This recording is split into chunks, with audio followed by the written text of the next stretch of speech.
Amigos e amigas do canal do Paulo Nunes, aquele agradecimento gigantesco a todos vocês que se inscreveram no nosso canal e fundamentalmente aqueles que estão inscritos e que continuam solicitando aos seus amigos que se inscrevam no nosso canal. A nossa gratidão é grande. Mas, meus amigos, eu gravei um vídeo e que os senhores tomaram conhecimento hoje, os senhores e as senhoras, e esse vídeo teve uma repercussão muito grande e nós recebemos muitos telefonemas aqui em razão desse vídeo, discussões excelentes, as pessoas que ligaram. E o objetivo nosso nesse canal é de ajudar você a pensar, receber também de você informações. E o canal é aberto. O canal está aberto, tem uma parte lá para comentários e as pessoas podem comentar, escrever à vontade, dizer o que estão pensando a respeito dos nossos vídeos. E isso também nós agradecemos. Como também conversaremos sempre com todas as pessoas que queiram discutir esses assuntos, ainda que sejam no privado. Falado isso, eu quero continuar. Eu imaginei que o tema sobre educação do passado e educação do presente pudesse ser resumido em 2 vídeos, mas acredito que vamos fazer uma série.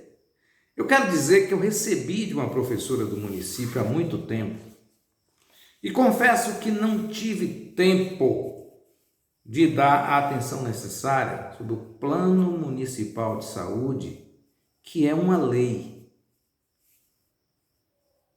e que carece de cumprimento. É muito mais importante cumprir a lei, que é o Plano de Educação Municipal, aprovado em 2015. É muito melhor cumprir esse plano do que fazer qualquer outra coisa no município. As obras físicas são importantes, mas as obras sociais são tão importantes ou mais importantes do que as obras físicas. E dizendo isso, eu quero deixar claro que o nosso trabalho, o nosso intuito aqui como jornalista é de fazer um comentário sobre a educação inteira. E ontem, aliás hoje, vocês viram hoje, né? O comentário que eu fiz foi exatamente para tirar essa bestialidade de ficar fazendo uma comparação desnecessária com a escola do passado com a escola atual. E eu falei com todos os senhores e senhoras o quê? A Bahia sempre teve um número elevado de analfabetos. E eu expliquei algumas causas. E os senhores entenderam. Mas é bom deixar claro, como um todo, que o analfabeto, ele não é o inservível, ele não é o idiota, porque ele movimenta, ele faz as coisas. Ele talvez não saiba interpretar bem um texto, ou escrever, ou ler alguma coisa que seja além do seu nome, mas ele sabe passar troco, ele sabe vender, ele sabe ganhar dinheiro, ele sustenta a família. Então, ele tem que estar incluso no nosso meio social. E nós não podemos simplesmente ficar com excesso de crítica pelo fato de a Bahia tem o maior número de analfabetos, como se essas pessoas fossem doentes, e não são. Mas eu já decidi, diante de tantas conversas que tive sobre a educação, de que nós vamos falar mais. E nós estaremos sempre abertos às críticas também. Em momento algum, aqui na nossa fala, nós estabelecemos viés político partidário na análise que fizemos. O que nós dissemos é que por parte do governo do Estado, nesses 16 anos, muito trabalho foi feito pela educação. E quando eu falo isso, eu falo da educação que cabe ao Estado, ou seja, a educação de segundo grau, ou que chamam hoje de ensino médio. Porque a responsabilidade pelo ensino até o 4º ano de ginásio, que antes era do Estado, hoje é do município. E tanto é verdade que eu não dei viés político partidário, que eu nem toquei no município, eu nem falei do plano municipal de educação. Eu falei por alto de que Vitória da Conquista em 73 não tinha um professor dotado da capacidade acadêmica ou ainda do magistério de segundo grau, que era antigamente, na zona rural de Vitória da Conquista. E eu estou dizendo isso, Conquista, porque eu sei muita coisa dessa terra.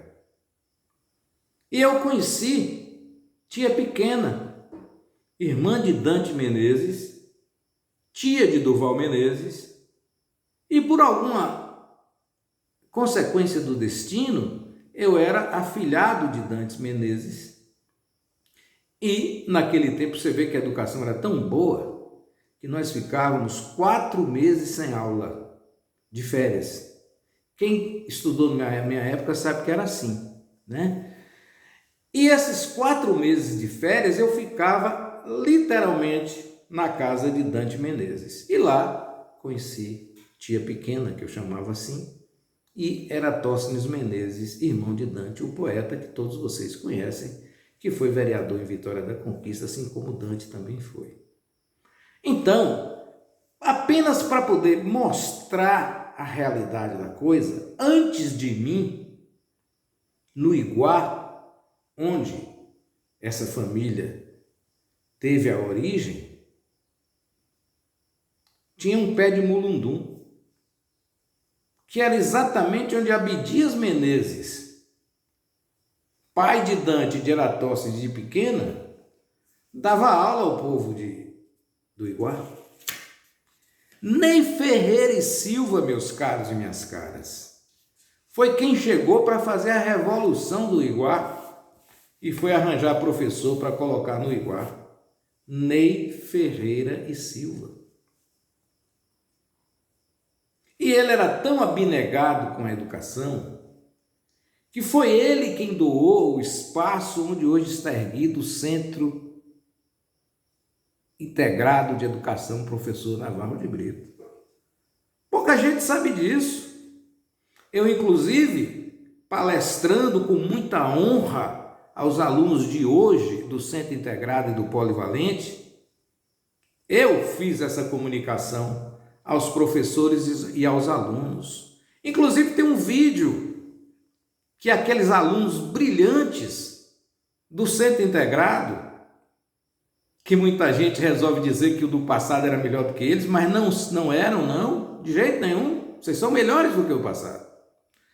Eles gravaram um vídeo comigo, eu contando a história de Ney Ferreira e a história da doação do terreno onde está hoje o Centro Integrado. Então, eu estou contando essa história para dizer o seguinte: educação é doação, é sacerdócio. Claro que todo professor tem que ser remunerado, mas a preocupação com a educação é ampla. Ela precisa trazer a modificação social para que a educação tenha algum resultado. Não adianta você fazer uma escola excludente e um grupo estudar e o outro não. Porque depois de abrir os portões da escola os estudantes vão embora, ele precisa voltar a conviver com o mundo real, que é a sociedade que ele vive a cada dia. Os meus vídeos são longos, mas às vezes eles são necessários, porque senão a explicação fica um pouco curta. Mas eu quero dizer o seguinte: contei essa história toda para que os senhores sintam o âmago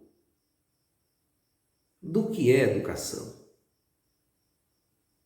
Eu até quis ser professor, eu não tive a paciência necessária, Porque para ser professor, você precisa ser paciente. Porque talvez um dos melhores professores que Vitória da Conquista teve, professor Everardo Públio de Castro. Eu não tive a honra de ser aluno de sala de aula dele. Mas eu fui aluno dele nas conversas de rua. E ele me disse, eu vou repetir para os senhores e senhoras. Desse jeito, vou repetir o que ele me disse. Homem, professor só é bom quando o aluno o supera. Se isso não ocorrer, é porque o professor é ruim. Então, veja o coração desse homem que, na verdade, foi o professor de política de todos nós.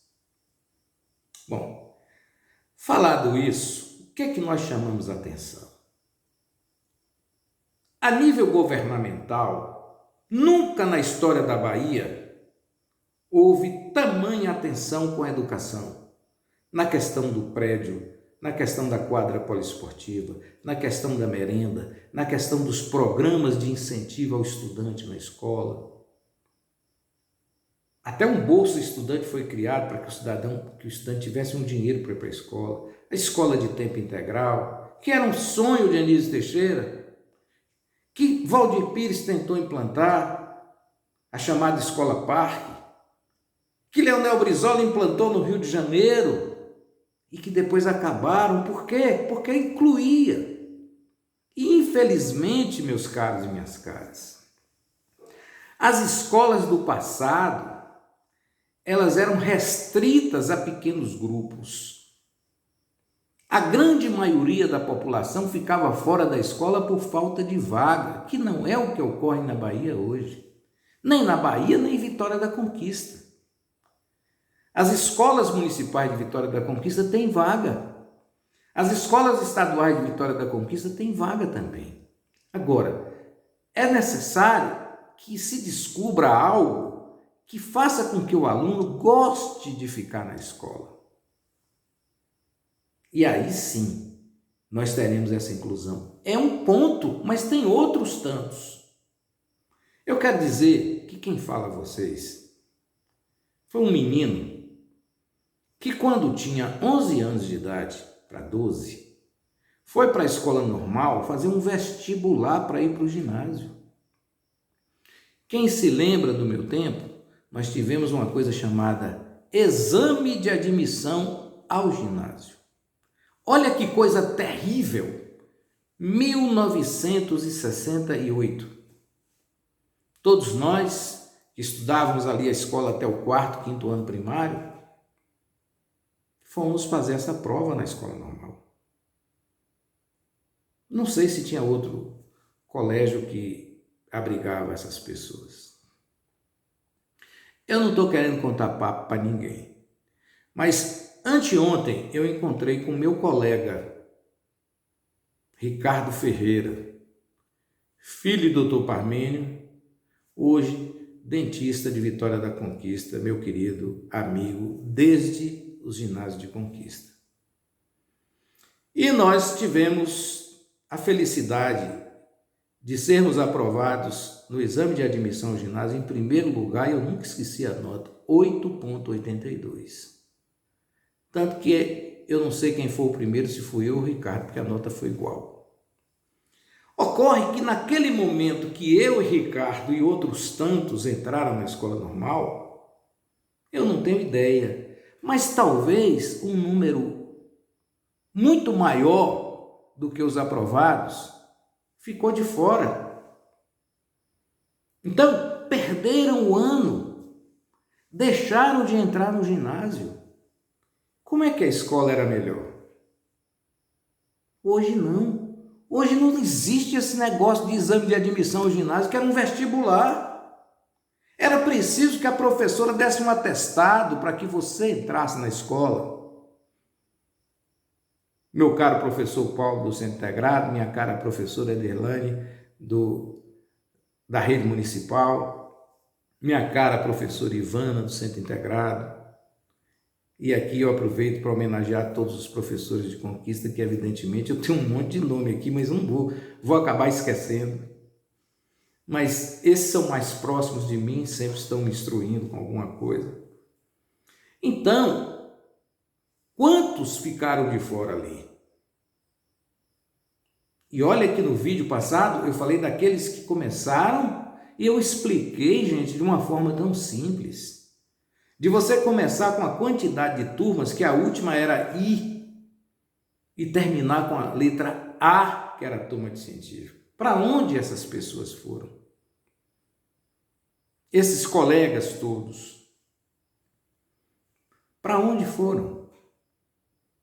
Claro, alguns foram transferidos, mudaram de cidade, tudo bem, mas é um número pequeno. A grande maioria parou no meio do caminho. E aí passou o que conheceu naquela medida do que soube, do que aprendeu, do que absorveu para a sociedade onde ele vive até hoje. Mas ele não conseguiu a plenitude. Quero dizer que esse comentário que eu falo de um privilegiado, uma pessoa que não era rico, mas que tinha um pai extremamente inteligente, culto, e uma mãe extremamente sábia e não culta. E que mostraram para a gente que era importante estudar.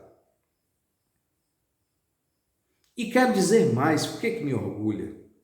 Eu já escrevi um artigo longo, talvez o texto mais lido do meu blog, cerca de 70 mil pessoas leram isso. Há muito tempo eu escrevi, falando sobre a vitória da conquista como um todo e dando à vitória da conquista a importância da educação das pessoas de Vitória da Conquista naquela época e puxando como destaque especial para a minha turma Butantã.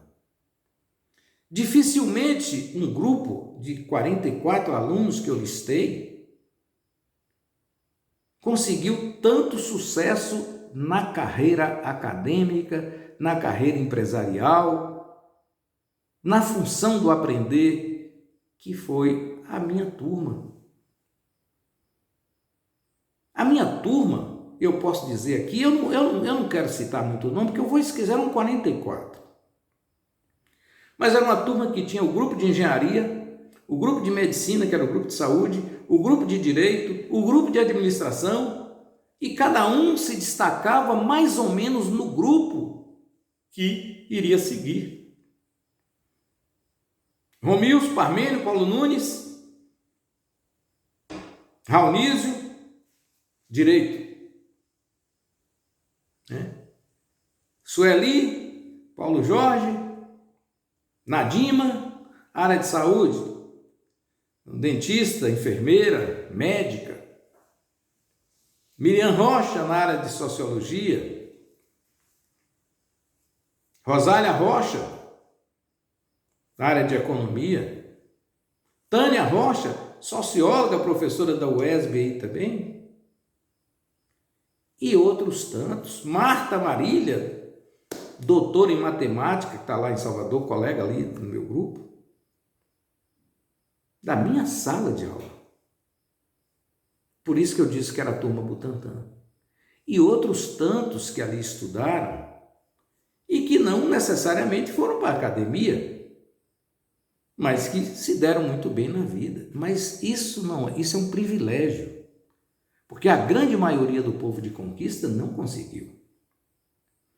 É muito simples a gente raciocinar que o nosso pequeno grupo teve um sucesso na escola e achar que essa escola se estendia a todos os lugares, mas não é verdade. Digo mais, eu falei do emblemático ginásio de Conquista.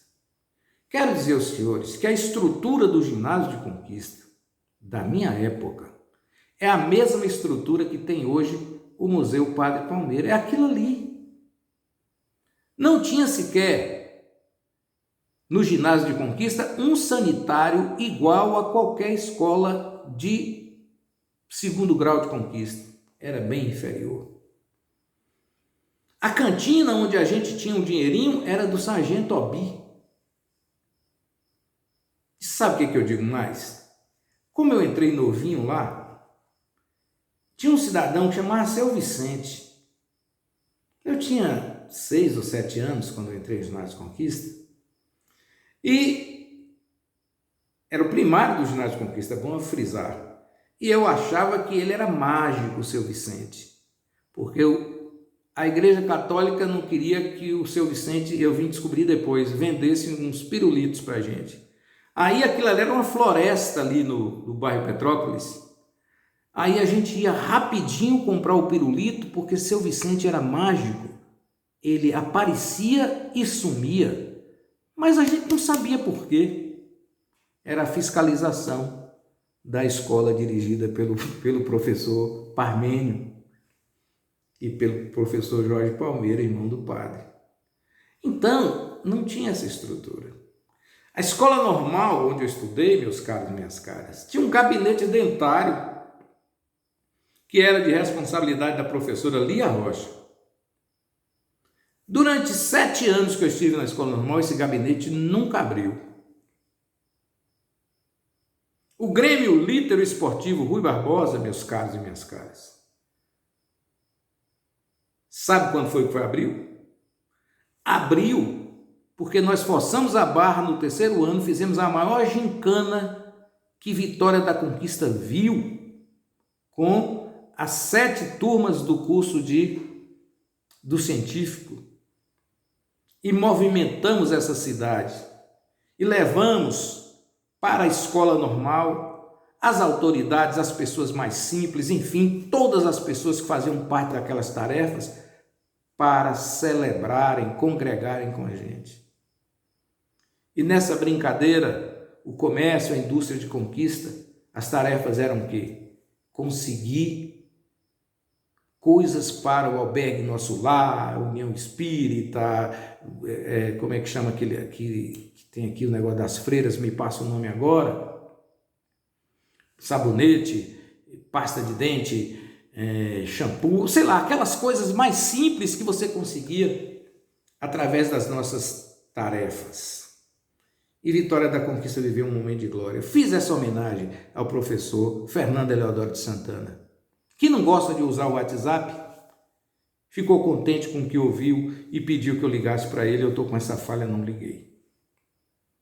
Então, o que eu quero dizer é o seguinte: existiam pessoas privilegiadas.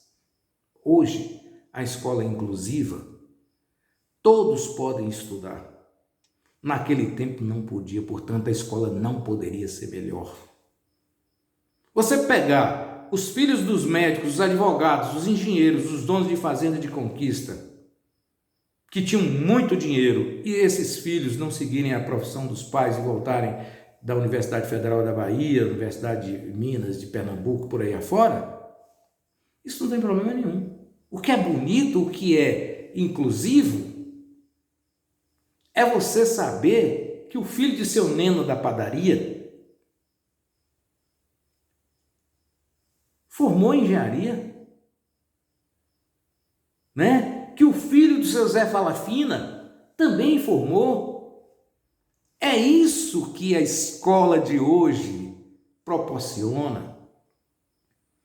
De a Universidade Federal do Recôncavo Baiano, que já formou 76 ou 84, eu tenho dúvida, médicos na Bahia. É você saber que essas pessoas são preparadas e são melhores do que o passado, porque elas não tinham sequer esse tipo de oportunidade. Não reconhecer isso é de uma tolice imensa.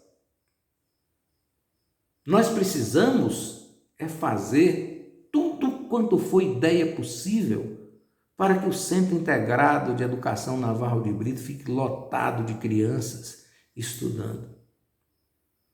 E eu posso dizer aos senhores que mesmo eu com essa turma Butantan, nem todos estudantes da escola normal daquela época eram bons alunos. Estou falando bom aluno de tirar nota, não.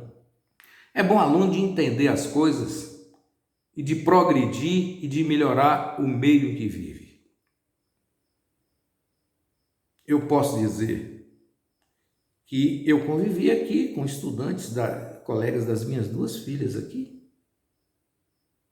Esses meninos estão espalhados pelo mundo, cada um na sua área. Estava falando com meu amigo Nailton Prates, um menino de Vitória da Conquista, ali da família Prates, morador ali da Rua dos Prates. Filho dele, a gente conversando, o menino fazendo mecatrônica na Alemanha, 2 anos, falou: pai, eu não quero mecatrônica mais não, eu quero agora é medicina. E a gente comentando o que essas crianças fazem, né? E o menino já está na medicina dele, que é o que ele quer. Eu falei: deixa que ele quer medicina, paciência, né? Uma das minhas filhas, eu forcei a barra aqui para ela estudar direito, daqui a pouco eu falei: mas não quer saber esse negócio de direito não, eu quero ser nutricionista. Está lá fazendo o curso dela de nutrição. É isso que eu digo, são essas oportunidades. E a gente não pode pegar um clã, um tipo de pouca gente, e aí fazer festa e dizer que a educação era boa por isso. Não, claro que não. Qual recurso tinham os nossos professores? Nós tínhamos professores fracos também. Não é essa ilusão não, tinha os cobras. Você tinha um padre Guilherme que ensinava física sem nunca ter usado um livro. Ou o professor José Amorim, famoso Urutau, que fez vestibular 18 vezes, perdeu todas. Mas não existia um professor de química melhor do que ele. Fernando Eleodoro, Antônio Nery Barbosa, enfim. Professor José Soares, Adilson Memeri, Newton Gonçalves. Gente muito boa de conhecimento. Mas isso não quer dizer que os professores de hoje sejam inferiores a ele, não. Eles de jeito nenhum não são. Estou falando com o senhor, eu estive no Colégio Modelo, no Sêneca, num colégio em São Sebastião, no Centro Integrado, no Polivalente, e convivi com os professores extremamente preparados e os alunos tão bons que eu acho que quem critica a escola podia fazer um debate com eles. Iam apanhar, pode ter certeza. Estive no Centro Integrado na festa dos seus, eu não me lembro aqui a rigor quantos anos teve, gravei um vídeo inclusive, estava lá também ao lado do meu professor Raimundo Viana. E ele concorda com a minha tese. Paulo, a escola de hoje é muito melhor do que a escola do passado.